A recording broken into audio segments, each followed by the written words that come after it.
යන්නේ රත්නපුර දිස්ත්‍රික්කයේ තියෙන ලස්සන දියැලි දෙකක් හොයාගෙන. අපි දැන් මේ ඉන්නේ මේ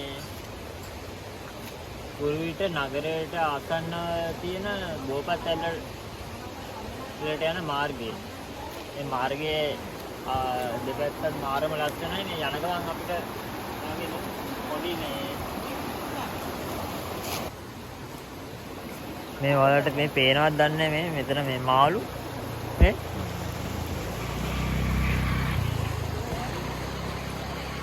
මාරම ලස්සන මේ ගොයම් පැල.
ටිකට් අරන් මේ පල්ලෙහාට ආවා.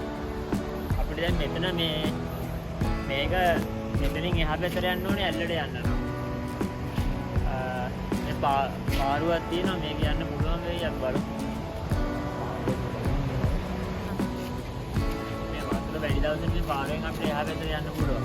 අපි බලමු මේ කොහොමද කියලා උගලන්ට පේනවනේ ඇල්ල.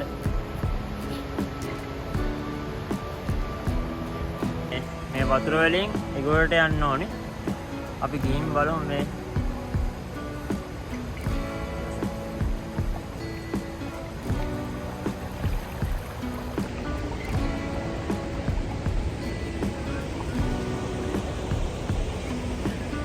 වතුර වැඩි වුණාම මේ අපිට මේ මාමත් එක්ක මේ පාරුවෙන් මේ එහා පැත්තට මෙතනට ගිහින් දානවා.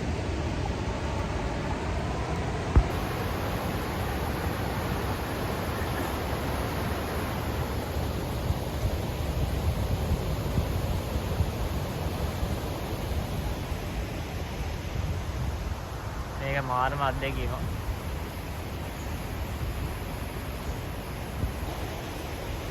මෙන්න මෙතනින් උඩට යන්න ඕනේ.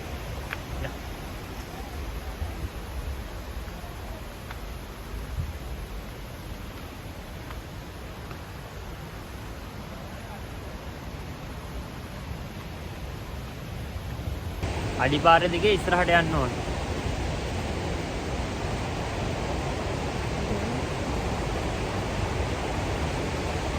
වතුර තියෙනවා මේ ඇතුළ වහිනවා. ඒකෙන් හින්දා මේ හොඳටම වතුර තියෙනවා.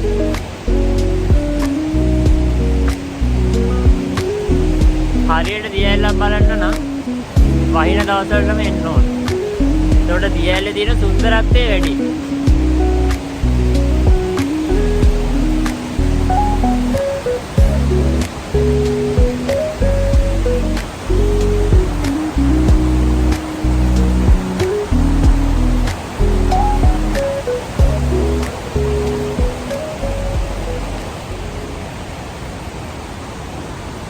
මාරම ලස්සනයි.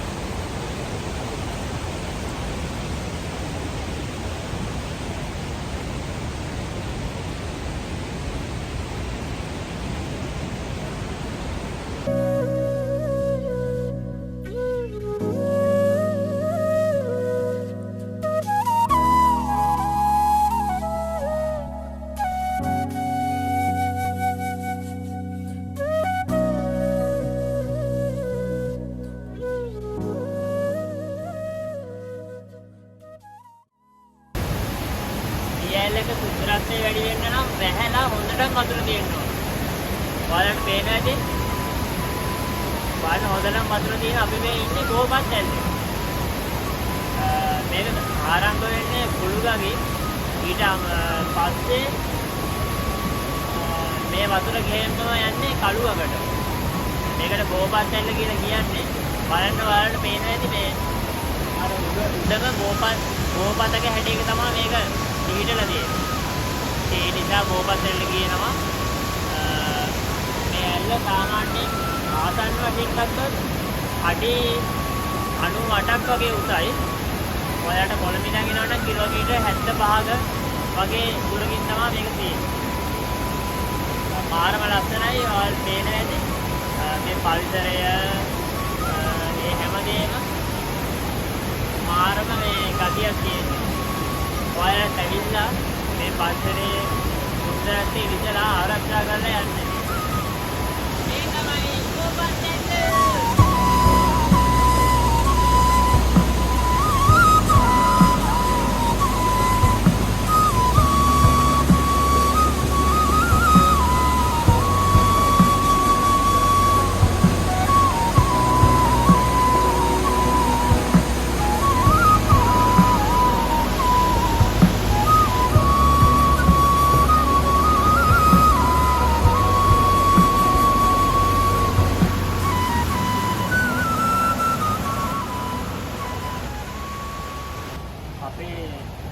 රත්නපුර දිස්ත්‍රික්කයේ තියෙන ලස්සන දියඇලි වලින් මේකෙන් එකක් අපි දැන් බැලුවා. අපි ඊළඟට යන්න තියෙන තැන තව කිලෝමීටර් 40ක් විතර තියෙනවා යන්න. ඉතින් ඒ දැනත් ගිහිල්ලා බලමු කොහොමද කියලා. මම හිතනවා මේ වගේම එකක් ලස්සන ඇති කියලා. ඒක ඒ දියඇල්ල ගැන කියනවා නම් ශ්‍රී ලංකාවේ දියඇලි අතරේ 10 වෙනි ස්ථානයේ හිමිවන්නේ ඒ දියඇල්ලට. ඉතින් නම කියන්නේ නැහැ. අපි ගිහිල්ලාම එතනට ගිහිල්ලාම ඔයගොල්ලන්ට ඒක ගැන විස්තර කියනවා.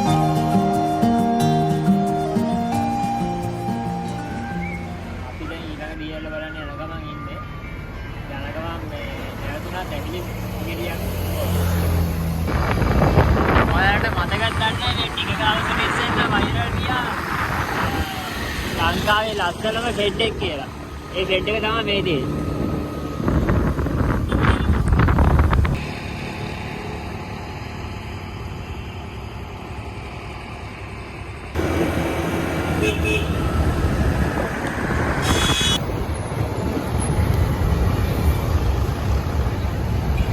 මේ පාරේ යන්න ඕනේ.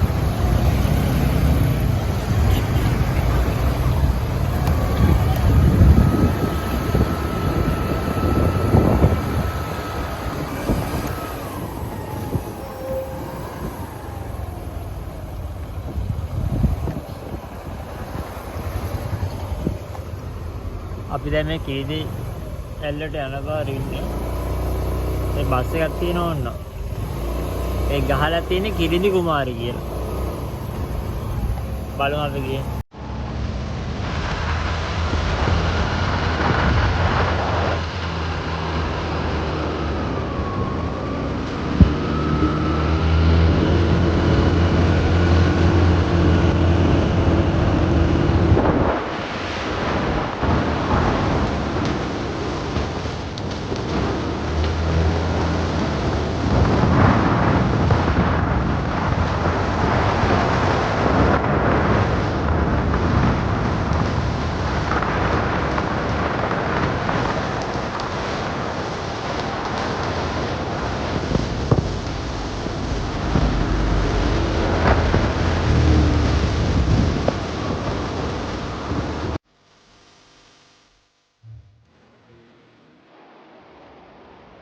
අපි ආවා මේ ඔන්න ඇල්ලේ එන්ඩ්‍රස් එක ගාවටම ටිකට් අරන් දැන් මේ පල්ලෙහාට බහින ගමන් ඉන්නේ.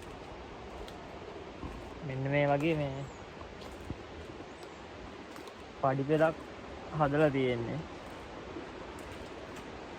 දෙපැත්ත වැටකොත් ගහලා ආරක්ෂිතව යන්න පුළුවන්.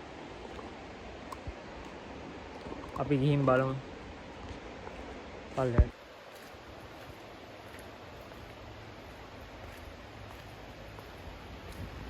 ඇල්ලේ සද්ද වලට ඇහෙනවද දන්නේ නැහැ.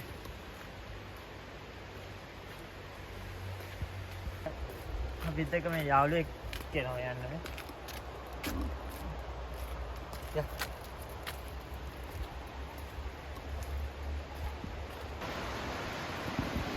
මෙතන ඉඳන් බලන්න පුළුවන් ඇල්ල ලස්සනට. ඇල්ල උඩහට යන්න පුළුවන්. අපි බලමු යන්න try එකක් දෙන්න. මේ වෙලාව නැහැ අර අතන කට්ටිය මේ නානවා. අපි බලමු. පල්ලයට ගිහිල්ලා බලලෙමු.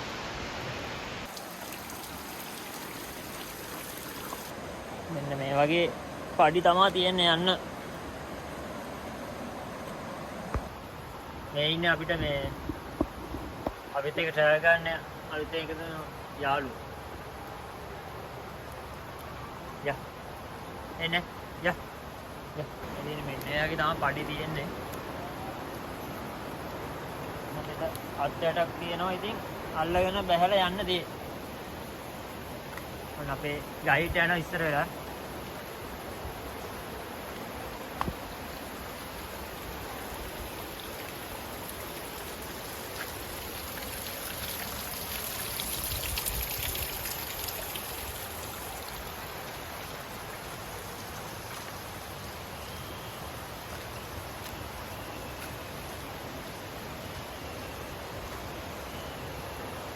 අපිත් එක්කම පල්ලෙහාට ආවා මෙයා. දැන් අපි එනකන් ඉන්නවද? ඈ? අපි එනකන් ඉන්නවද?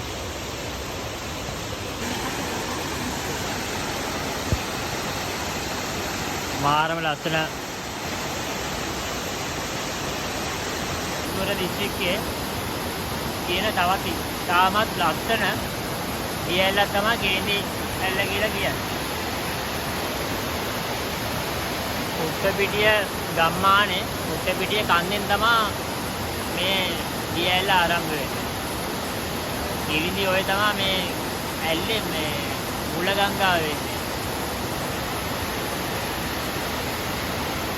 ඉරිදි ඇල්ල බලන්න එනවා නම් ඔයාලා කොළඹ බදුල්ලේ පාරේ ඇවිල්ලා පැල්මඩුල්ල නගරයේ ආසන්නව තියෙනවා මේ පැල්මඩුල්ල නගරේ පෙනි හැරෙන්න තියෙනවා වංගද පැත්ත. ඔයාලා මැප් එක දාගෙන ආවත් හොයාගන්න ඉතාමත් ලේසි. එහෙම නැත්නම් කුට්ටපිටිය මාර්ගය කියලා කියනවා මේ පාරේ. දෙකක් නැත්නම් තව ලේසි පිළියක් තියෙනවා මේ සංකන්ද මධ්‍ය විද්‍යාලය ඉස්කෝලේ පාර. එහෙම කිව්වත් හරි ඒ පාරේ එන්න ඕන කිලෝමීටර් 6මාරක් විතර. ඒනොට ගහලා තියෙන බෝඩ් එකක් ගිනිදි ඇල්ල කියලා. ඔයාලට එතනට ඇවිල්ලා රුපියල් 100ක ක්‍රෙඩිට් පත්‍රයක් ගන්න ඕනේ. ඊට පසුව මේ පඩි බිලක් තියෙනවා. ඔයාලට දුරින් ඉඳන් බලන්නත් පුළුවන් මේ ඇල්ල. view point එකක් වගේ හදලා තියෙනවා. එතනට තියෙන්නේ මීටර් 50ක් වගේ. ඔයාලට දියැල්ල පාමුල්ලට එන්න ඕනේ නම් මේ මීටර් සාමාන්‍ය 150ක් 200ක් විතර එන්න ඕනේ පල්ලෙහාට. පල්ලෙහාට වෙනකම්ම මේ පඩි බෙලක් තියෙනවා.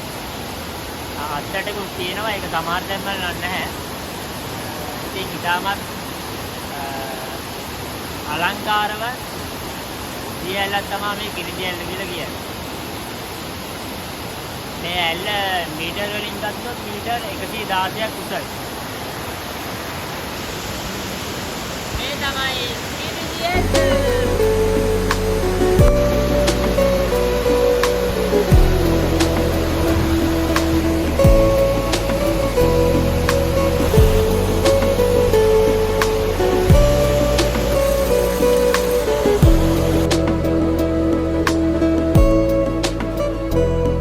අපිත් එක්කම පල්ලෙහෙන උඩට ආවා.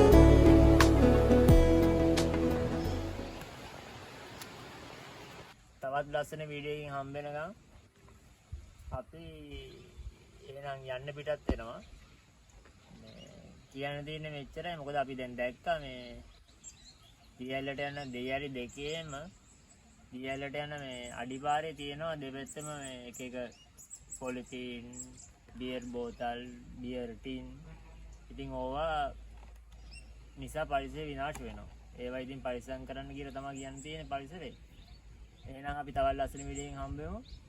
අපි ආයෙ නැවත හමු වෙනකන් හැමෝටම බුදු සරණයි පරිස්සමෙන්